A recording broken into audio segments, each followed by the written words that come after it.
Ito po ang drone shot ng property. Tanaw natin dito ang bayan ng Pagsanhan at yung Pagsanhan River. Mula dito sa taas, matatanaw natin yung kalsada at ito yung building na kasama sa property. Isa po itong mga kaprops, resto bar. Tapos mayroon siyang view deck. Tanaw natin ang buong o yung view ng Laguna Lake. Pati yung mga mountain views mga kaprops. Tabing kalsada lang po. Ayan po ang kalsada mga kaprops. Papunta po yan ng Cavinti, tapos sa kaliwa papuntang town proper ng Pagsanhan. Tara, puntahan na po natin ang baba mga kaprops. Hello po mga kaprops. Dito tayo ngayon sa isang property na for sale sa bayan po ng Cavinti, Laguna. Isa itong farmhouse mga kaprops na mayroon ng building. Pwede po sa staycation, tapos pwede rin po sa Airbnb mga kaprops to. Meron itong overlooking views. Tanaw natin ang Laguna Lake dito. Yan, ito yung mga tanim sa palibot ng property mga kaprops. Kunting development lang po ang kailangan dito. Daming mga prutas, may mga rambutan, mga santol, may mangga, marami ding mga puno ng niyog. At ang kagandahan po mga kaprops, ito ay tabing kalsada lang po, tabing main road. Ang direksyon na yan, papunta po yan sa town proper ng Cavinti.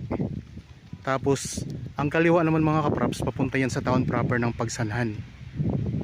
Malapit na din po ito sa Pagsanhan. Nasa ano lang to mga kaprops, mga estimated 6 minutes travel time.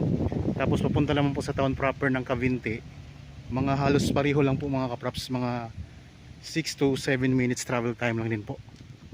Dito sa part ng property, ayan, medyo pa-slow po siya, pero tingnan nyo po, pasok na po dito ang sasakyan. Ayan, diretso po doon mga kaprops sa parking area. So dito muna tayo mauna sa kalsada. Puntahan natin yung kalsada. Bali, ito mga kaprops, ginawa itong view deck kasi napakaganda ng view dito. Mamaya ipakita ko sa inyo ang view na matatanaw natin mula doon sa building, sa ginagawa nilang view deck mga kaprops. So ang property na ito ay malapit lang din po sa Pagsanhan Falls. Tapos dito sa Cavinti ay tourist spot na rin po ito. So nagbo-boom na po ditong turismo sa Cavinti, Laguna mga kaprops.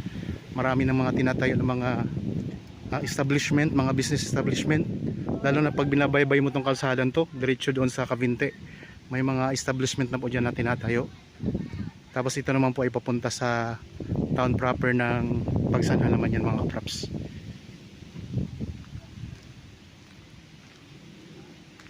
Ginawa nila itong resto bar mga kaprops eh. View deck tapos resto bar. Ayan po ang building oh. Mamaya pupuntahan natin yan. So, dito muna tayo magsisimula sa baba. Yan, ang daming mga tanim, mga niyog. Yan, pa-slope yung lupa niya dito. Slope siya mga kaprops.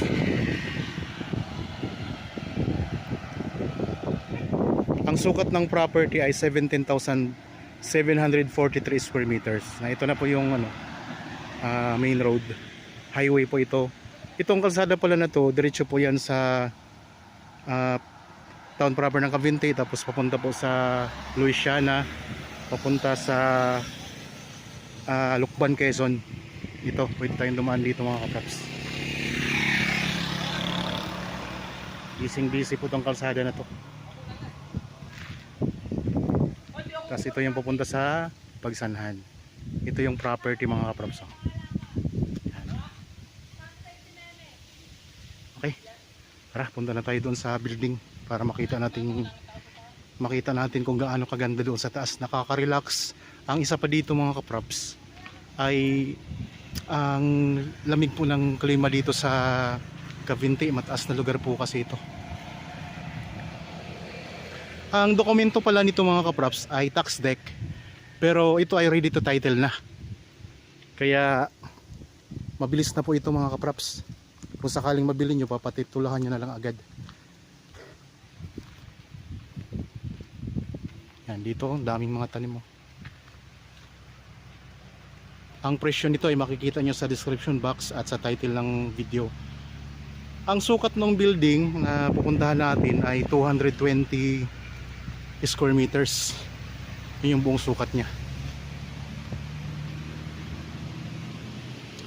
Yan, tingnan nyo, simentado yung kalsada o yung daanan papunta doon sa building. Tapos po, malaki siya, malawak. Two-way ito mga kaprops. Pwedeng magsalubong dito ang dalawang sasakyan. Sa gilid ng kalsada ng daanan, mayroong mga halaman na nakatanim. Yan. Geodeck talaga yan mga kaprops, yung building na yan. Tapos may mga kwarto po yan, may 4 yata na kwarto yan. Titingnan natin kung ilang kwarto talaga, i-confirm natin.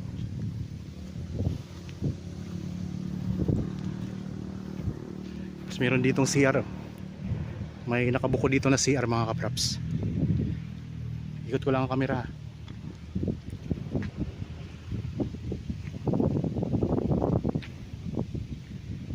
Daming puno. Yan, may puno din ng mangga.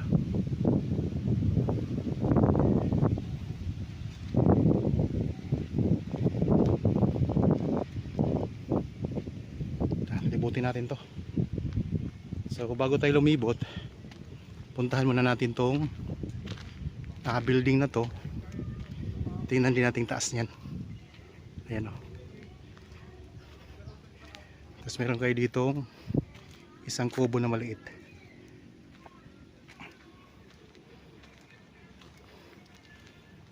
May Carabao grass na rin na tanim mo.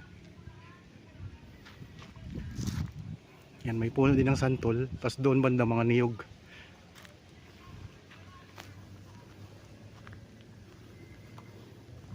Ganda ng view dito mga kaprops. So pwede nyo pa itong i-develop kapag nabili nyo to. Tanaw natin dito yung Pagsanhan River mga kaprops. Pati yung tulay ng Pagsanhan, tanaw din natin dito. Yan. Ito yung overlooking view dito. Ayan o. So tanaw natin yung Laguna Lake. So nasa mataas po tayo na lugar mga kaprops. Lalo na doon sa building, sa taas ng building, sa geodeck mismo. Talagang tanaw na natin dito. Tapos yan lang po ang kalsada oh. Yan na po yung highway na yan, papunta sa Pagsanhan. Okay, punta na tayo doon sa building mga kaprops.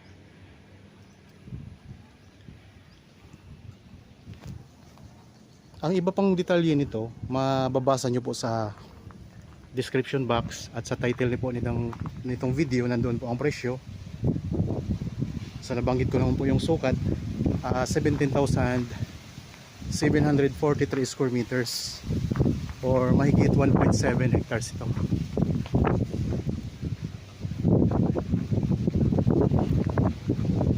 Ito yung harap ng view deck mga kaprops. Ayan na, view deck talaga siya. Nakalagay naman view deck. So parang ano to, tatlong palapag no?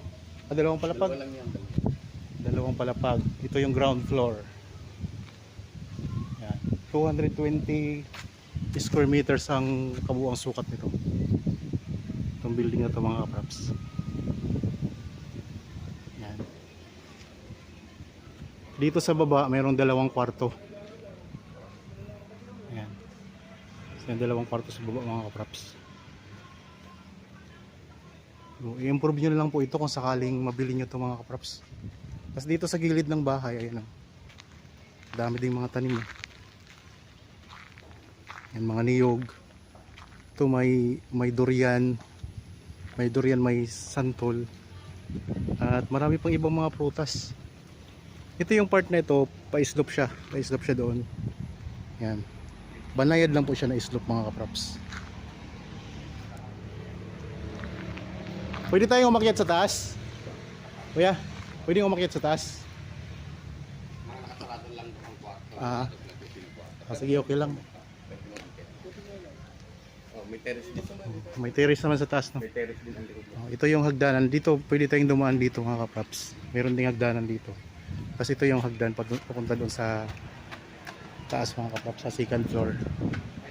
Okay, ayaw. Naka-tiles na rin po ito.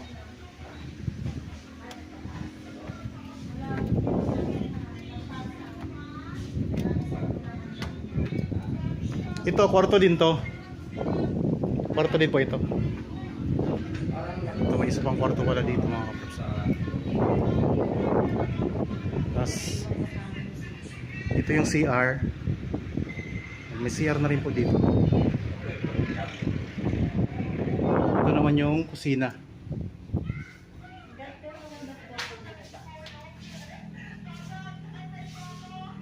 Tapos ito yung view mga kaprops. Perfect view mga kaprops. Oh. Ang ganda. Yan, labas tayo ng konti.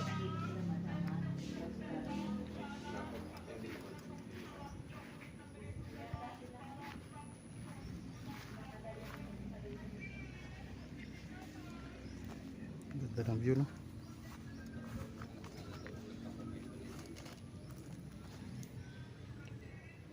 Ito yung building.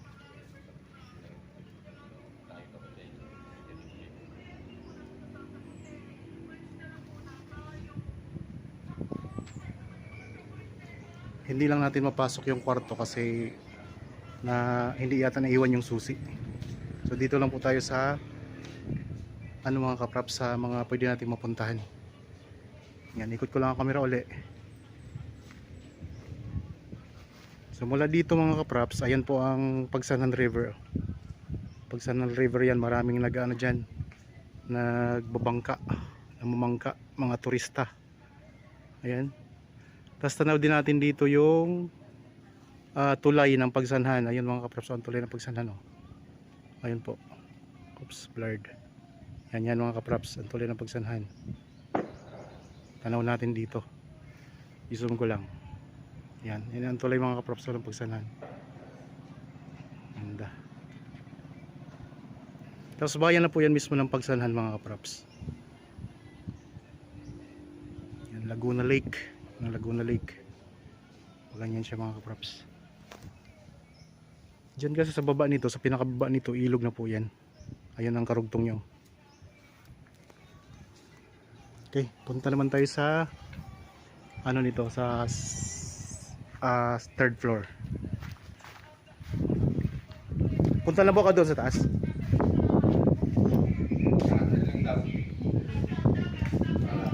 Dito, pwede itong gawin sa party pag may party kayo.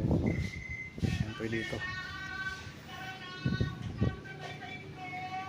Events place. Pwede ditong events place mga kaprops.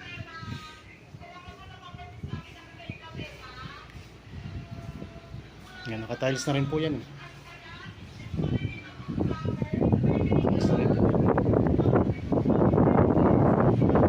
Pakit naman tayo dito sa third floor.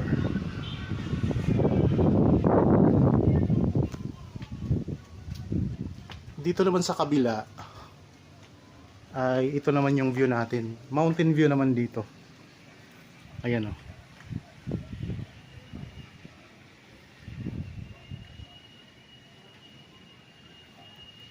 Mountain view dito mga kaprops. Di lang tayo makapasok kasi wala nga lang pong susi.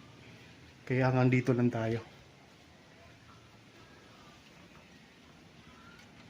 May mga kwarto po kasi dito na pwede nga ito sa staycation. Tapos Airbnb mga kaprops na business. Pwede dito. Yan o. Ito yung natin. View natin dito sa taas. Ayun lang ang highway. Yan. Yan na yung pinanggalingan natin kanina bago tayo pumunta dito. Ganda. Baba tayo, ikutin natin yung iba pang part ng property. Kasi 17,743 square meters ito. 1.7 hectares mahigit.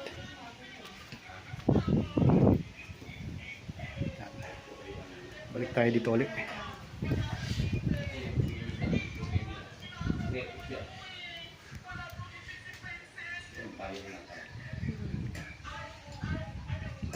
Ganda ng view mga kaprops. Oh.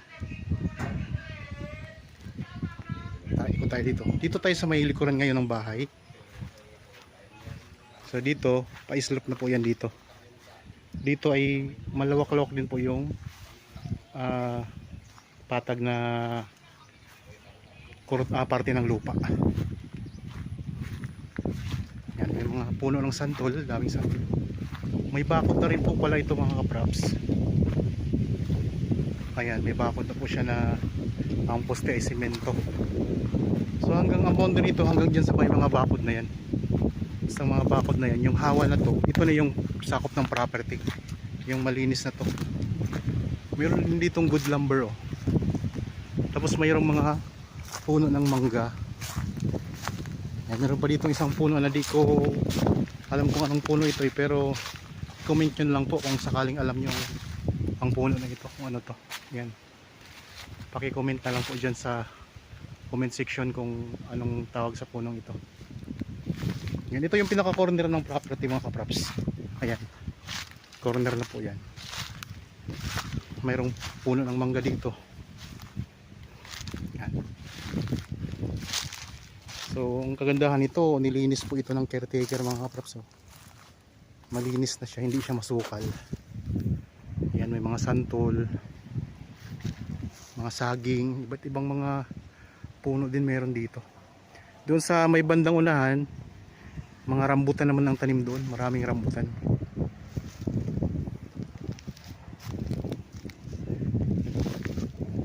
Ayan yung building mga kaprops.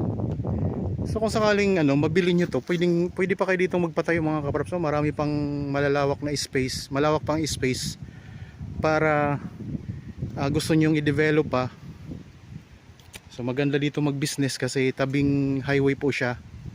Papuntang Lucban, Quezon, Luisiana, papuntang town proper ng Cavite. Tapos daanan siya papunta sa Pagsanhan.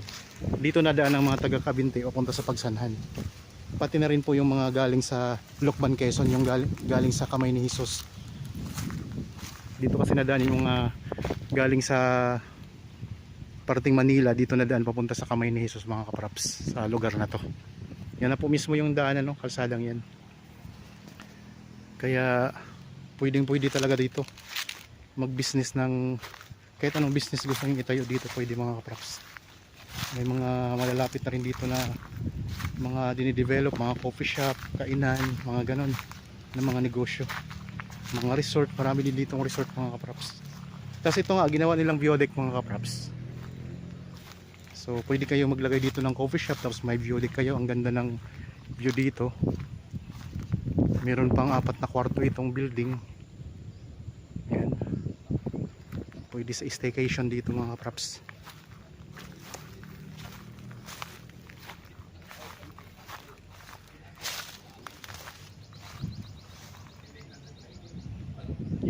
Tanaw natin dito, ang ganda ng view dito. May mountain views, tapos lake, tanaw natin dito ang lake at saka ilog ng Pagsanhan.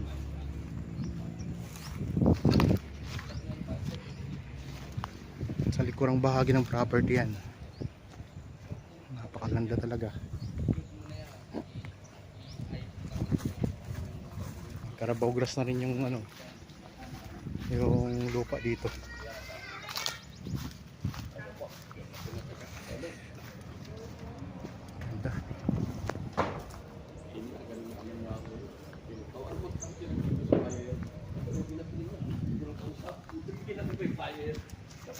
Tapos dito mayroong puno ng akasya. Yan, may akasya dito sa may likuran.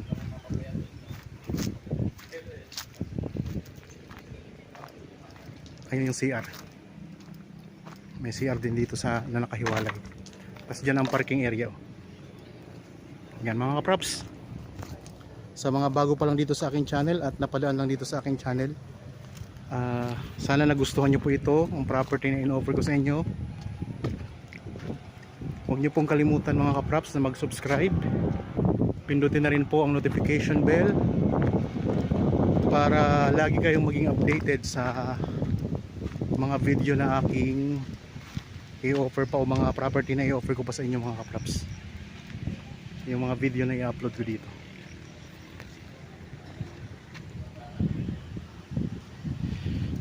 Ganda dito.